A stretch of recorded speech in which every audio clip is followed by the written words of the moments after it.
আসসালামু আলাইকুম সবাইকে। নিশ্চয়ই সবাই অনেক ভালো আছেন এবং সুস্থ আছেন। আমরা পড়ছিলাম আমাদের মার্কেটিং সেকেন্ড পেপারের সপ্তম চ্যাপ্টার পাইকারি ও খুচরা ব্যবসায়। গত ভিডিওগুলোতে আমরা খুচরা ব্যবসায়ী কি, খুচরা ব্যবসায়ী কে, খুচরা ব্যবসায়ীর বিভিন্ন বৈশিষ্ট্য এই জিনিসগুলো নিয়ে আলোচনা করেছি। তো আজকের ভিডিওতে আমরা খুচরা ব্যবসায়ী এরকম একটি গুরুত্বপূর্ণ টপিক নিয়ে আলোচনা করব। এটি হচ্ছে খুচরা ব্যবসায়ের কার্যাবলী। আমরা কি জানি যে পণ্য বন্টন প্রণালীর একদম প্রান্তে অবস্থান করে হচ্ছে খুচরা ব্যবসায়ী এবং তারা কি করেন ভোক্তাদের অত্যন্ত কাছাকাছি অবস্থান করেন।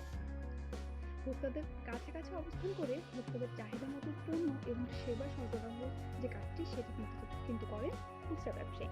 তো এই কারণে পণ্য বিপণনের ক্ষেত্রে শুধুমাত্র ক্রয় বিক্রয় কাজ কিন্তু শুধুমাত্র খুচরা ব্যবসায়ী করে না, এছাড়া আরো বিভিন্ন ধরনের কাজ তাকে সম্পন্ন করতে হয়। তো আজকের ভিডিওতে আমরা সেই কতগুলো কাজ নিয়ে আলোচনা করবো। তবে চলো শুরু করা যাক। প্রথমে আসি আমরা ক্রয়ের দিকে। ভোক্তাদের রুচি, পছন্দ ও চাহিদা অনুযায়ী উৎপাদক, আমদানিকারক, পাইকার ইত্যাদি বিভিন্ন উৎস থেকে কিন্তু পণ্য ক্রয় বা সংগ্রহ করেন হচ্ছে খুচরা ব্যবসায়ী, এবং এই যে পণ্য ক্রয় করা বা সংগ্রহ করা এটি খুচরা ব্যবসায়ীর প্রথম এবং প্রধান কাজ। আমরা আরেকবার একটু রিকল করি যে কোন কোন উৎস থেকে খুচরা ব্যবসায়ী পণ্য ক্রয় বা সংগ্রহ করেন।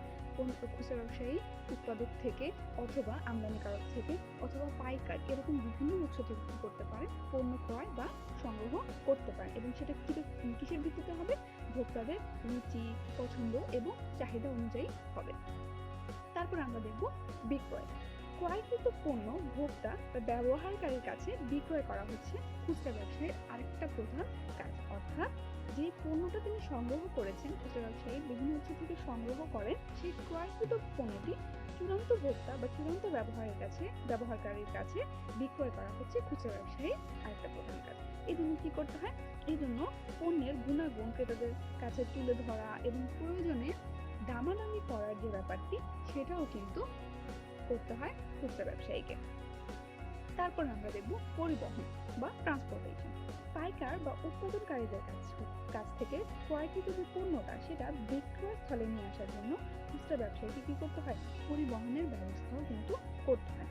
অনেক বৃহদায়তন যে খুচরা ব্যবসায়ী আছেন, খুচরা ব্যবসায়ী ক্রেতাদের ফরমাইশ মতো কি করেন? পণ্য নিজ দায়িত্বে ক্রেতাদের বাসা পর্যন্ত কিন্তু পৌঁছে দেন। তো পরিবহন যে কাজটি এটাও কিন্তু খুচরা ব্যবসায়ীরই একটি কার্যাবলীর মধ্যে পড়ে। তারপর আমরা দেখব গুদামজাতকরণ। খুচরা ব্যবসায়ীরা ক্রেতাদের রুচি এবং চাহিদা অনুযায়ী কি করেন? পণ্য সরবরাহ করেন, তাই না? এই পণ্য সরবরাহ করার লক্ষ্যে প্রয়োজনীয় পণ্য দ্রব্য তারা কি করেন? অনেক আগেই সংগ্রহ করেন, এবং আগেই সংগ্রহ করে তারা কি করেন? একটা মজুত করে রাখেন, যাতে করে ক্রেতা যখনই যে পণ্যের চাহিদা হবে সেই পণ্য যেন তারা চাহিদা মাত্র, অর্থাৎ তাদের চাহিদা হলেই যেন তারা সেই পণ্যটা সংগ্রহ করতে পারেন এবং খুচরা ব্যবসায়ীর জন্য সেটা সরবরাহ করতে পারেন। এই জন্য গুদামজাতকরণের কাজটিও কিন্তু খুচরা ব্যবসায়ী করে থাকে। তারপর আমরা দেখব পর্যায়িতকরণ বা গ্রেডিং। একজন খুচরা ব্যবসায়ী কি করেন? নানান ধরনের পণ্য ক্রয় করেন বিক্রয়ের উদ্দেশ্যে, তাই না? তো এতগুলো পণ্য যে তিনি ক্রয় করছেন বিক্রয়ের উদ্দেশ্যে, তিনি তখন বিক্রয়ের সুবিধার জন্য সেই পণ্যগুলিকে পণ্যের গুণ, পণ্যের মান অথবা রং, বিভিন্ন ধরনের বৈশিষ্ট্য বা ভোক্তা যেই ধরনের পণ্য চান সেই ভোক্তার প্রকৃতি ইত্যাদি বিবেচনা করে কিন্তু তিনি এই সকল পণ্যগুলোকে কি করেন? শ্রেণীবিন্যাস করেন বা গ্রেডিং করেন। যেমন আমরা উদাহরণ হিসেবে বলতে পারি যে মৌসুমী ফল বিক্রেতা আছেন বা মাছ বিক্রেতা আছেন, তারা কি তাদের যে পণ্যগুলো আছে সেগুলোকে কি করেন? বিভিন্ন বৈশিষ্ট্যের ভিত্তিতে কিন্তু তারা সেগুলোকে গ্রেডিং করেন বা শ্রেণীবদ্ধকরণ করেন। তারপর তারা কি করেন? যে ভোক্তা যে পরিমাণ পণ্য বা যে ধরনের পণ্য চান সেই ধরনের পণ্যই কিন্তু তাকে কি করতে পারেন? সার্ভ করতে পারেন বা তাকে সরবরাহ করতে পারেন। সো পর্যায়িতকরণ কিন্তু খুচরা ব্যবসায়ের একটা কার্যাবলীর মধ্যে পড়ছে। তারপর আমরা দেখব মৌখিকীকরণ বা প্যাকেজিং। খুচরা ব্যবসায়ীরা ক্রেতাদের সুবিধার দিক বিবেচনা করে কি করেন? কোনো দ্রব্য বিক্রয়ের আগে পণ্যের ওজন বা মূল্য অনুযায়ী ছোট ছোট ভাগে ভাগ করে প্যাকেট করে রাখেন। আমরা যদি ফল দোকানে যাই তাহলে কিন্তু আমরা এই জিনিসটা অনেক দেখতে পাই। যেমন ফল দোকানে বিভিন্ন ক্ষেত্রে কিন্তু দেখা যায় যে বিভিন্ন ধরনের ফল 1 কেজি বা 2 কেজির আগে থেকেই হিসাব করে প্যাকেট করে রাখা হয়, যেন চাইলেই সে কাউকে দিয়ে দেওয়া যায়। তো এর মৌখিকীকরণের যে ব্যাপারটি সেটিও কিন্তু খুচরা ব্যবসায়ীর একটি কাজ হিসেবে গণ্য হয়। অনেক সময় বিক্রয়ের সময়ও কিন্তু বিক্রয় যখন করা হয় তখনও কিন্তু মোড়কীকরণের করার প্রয়োজন পড়ে। অর্থাৎ আমি যদি চাল কিনতে যাই বা আমি যদি ডাল কিনতে যাই তাহলে কিন্তু আমি এটা হাতে করে নিয়ে আসবো না, আমাকে কিন্তু প্যাকেট করে কোনো একটা প্যাকেটের মধ্যেই দেওয়া হবে। সো যখন বিক্রয় করা হচ্ছে বা বিক্রয় কালেও কিন্তু খুচরা ব্যবসায়ী এই মোড়কীকরণের কাজটি করতে পারেন। তো এরূপ মোড়কীকরণ পণ্য বিক্রয়ের কাজকে এবং ক্রেতাদের যে পণ্য সংগ্রহের যে কাজ সেই কাজগুলো কিন্তু সহজ করছে, তাই না? তারপর আমরা দেখব মূল্য নির্ধারণ। অনেক সময় উৎপাদনকারী কি করেন, নির্ধারিত মূল্যে খুচরা ব্যবসায়ীকে পণ্য বিক্রয় করতে পারেন, তাই না? কিন্তু তারপরেও অধিকাংশ ক্ষেত্রে দেখা যায় যে খুচরা ব্যবসায়ীকে নিজেই পণ্য মূল্য নির্ধারণ করতে হয়। কারণ মূল্য নির্ধারণের সময় তিনি কি করেন, তার যে ক্রয় মূল্য, তিনি যেই মূল্যে পণ্যটা ক্রয় করেছেন সেই ক্রয় মূল্যের সাথে তার নিজস্ব একটা মুনাফা কিন্তু তিনি অ্যাড করেন বা নিজস্ব একটা লাভ কিন্তু তিনি অ্যাড করেন। তো কোনো কোনো ক্ষেত্রে আমরা আবার এটাও দেখতে পাই যে দামাদামি করার মাধ্যমে কিন্তু পণ্য মূল্যটা আসলে নির্ধারণ করা হয়। আমরা যদি কাঁচা বাজারের দিকে তাকাই, উদাহরণ হিসেবে আমরা বলতে পারি যে কাঁচা বাজারে কিন্তু আমরা দামাদামি করে খুচরা ব্যবসায়ীদের থেকে পণ্য ক্রয় করি, তাই না? তো সেখানে কিন্তু দর কষাকষির মাধ্যমে পণ্য মূল্য নির্ধারণ করা হচ্ছে। তো মূল্য নির্ধারণ করাটা খুচরা ব্যবসায়ীর একটা কার্যাবলীর মধ্যেই পড়ে।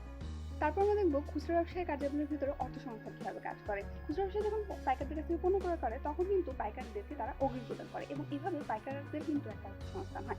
অন্যদিকে খুচরা ব্যবসায়ীরা কিন্তু ভোক্তাদের কাছে অনেক সময় বাকিতেও পণ্য বিক্রয় করে এবং এভাবে ভোক্তাদেরও কিন্তু একটা অর্থসংস্থান হয়ে থাকে। সো এই পার্সপেক্টিভ থেকে আমরা বলতে পারি অর্থসংস্থান খুচরা ব্যবসায়ের একটি অন্যতম গুরুত্বপূর্ণ কাজ। তারপরে আমরা দেখবো ঝুঁকি গ্রহণ বা রিস্ক নেওয়া। এটা খুচরা ব্যবসায়ীর একটা কার্যাবলী। কিরকম? বিভিন্ন ধরনের পণ্য সংগ্রহ এবং মজুত যেহেতু এই যে খুচরা ব্যবসায়ীকে করতে হয়, এই জন্য আবার দেখা যায় যে ধারে আবার তিনি পণ্য বিক্রয় করছেন, বাকিতে আবার পণ্য বিক্রয় করছেন। এই জন্য দেখা যায় যে খুচরা ব্যবসায়ীর কিন্তু অনেক সময় অনেক বড় লেভেলের কি নিতে হয়, ঝুঁকি নিতে হয়। এছাড়াও আরো বিভিন্ন কারণে তার কাঁধে কিন্তু ঝুঁকিটা এসে পড়ে, যেমন তার পণ্য চুরি হয়ে যেতে পারে বা আগুন লাগতে পারে বা পণ্য নষ্ট হয়ে যেতে পারে। এরকম বিভিন্ন কারণে কিন্তু ঝুঁকির সৃষ্টি হতে পারে। তো খুচরা ব্যবসায়ীকে কিন্তু এই বিভিন্ন ধরনের ঝুঁকি গ্রহণ করে ব্যবসায়ের কার্যাবলী পরিচালনা করতে হয়। তারপরে আমরা দেখব প্রচার ও বিজ্ঞাপন বা পাবলিসিটি অ্যান্ড অ্যাডভার্টাইজমেন্ট। প্রচলিত এবং নতুন পণ্য সম্পর্কে যদি ক্রেতাদেরকে আমার জানানোর প্রয়োজন পড়ে তখন আমি অ্যাজ এ খুচরা ব্যবসায়ী বিভিন্ন প্রচার এবং বিজ্ঞাপনের ব্যবস্থা করবো, তাই না? অর্থাৎ যে পণ্যটা নতুন এসেছে বাজারে সেটা সম্পর্কে আমার যদি ক্রেতাদেরকে জানানোর প্রয়োজন পড়ে তখন আমি কিসের সাহায্য নিব? প্রচারের এবং বিজ্ঞাপনের সাহায্য নিব। এছাড়াও আমি যে নতুন দোকান দিয়েছি, খুচরা দোকান দিয়েছি বা খুচরা ব্যবসায় আমি স্টার্ট করেছি, এটা সম্পর্কে আমি যদি ক্রেতাদেরকে আগ্রহী করতে চাই বা আগ্রহ সৃষ্টি করতে চাই তখনও কিন্তু আমি বিজ্ঞাপন দেওয়ার প্রয়োজন পড়তে পারে, তাই না? সো খুচরা ব্যবসায়ীরা কিন্তু যে প্রচার এবং বিজ্ঞাপনের কাজটি এটি কিন্তু তারা করে থাকেন। বিশেষ করে বৃহদায়তন খুচরা ব্যবসায়ীরা এই যে প্রচার এবং বিজ্ঞাপন খাত, এই প্রচার এবং বিজ্ঞাপন খাতে কিন্তু তারা প্রচুর পরিমাণে অর্থ তারা ইনভেস্ট করেন বা ব্যয় করেন। তারপরে আমরা দেখব পণ্যের সাজসজ্জা। এটিও কিন্তু খুচরা ব্যবসায়ের একটা কার্যাবলী। ক্রেতাদের দৃষ্টি আকর্ষণ করার জন্য পণ্যের বা দোকানের কিন্তু একটা ডেকোরেশন করার প্রয়োজন পড়ে, তাই না? সো যাতে করে ক্রেতারা অনেক আকৃষ্ট হয়, দোকানে যেন তারা আসে এবং পণ্য যেন ক্রয় করে, এই জন্য পণ্যের সাজসজ্জা করতে হয়।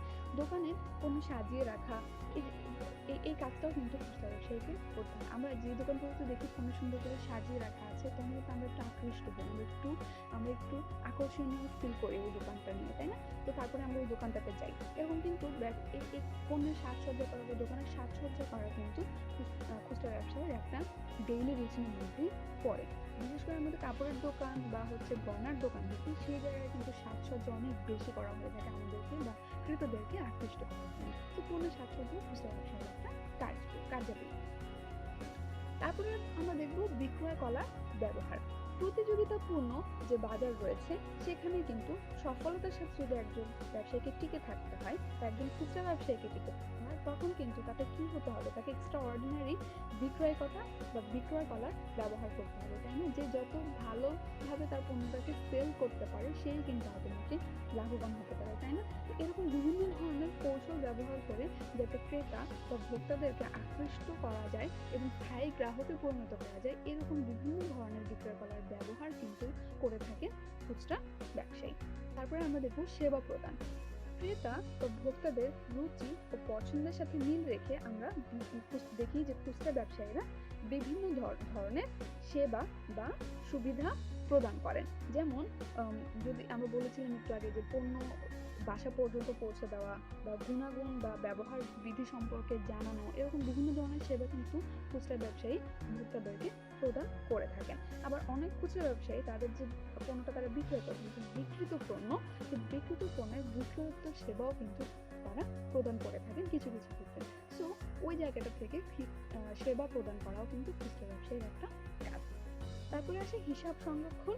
নিজস্ব ব্যবসায়ের আয় ব্যয়ের যে হিসাব, সেটা তো খুচরা ব্যবসায়ীকে অবশ্যই রাখতে হয়। তাছাড়াও খুচরা ব্যবসায়ীদেরকে কি করতে হয়, দেনাদারদের যে হিসাব সেটা কিন্তু অনেক সতর্কতার সাথে সংরক্ষণ করতে হয়।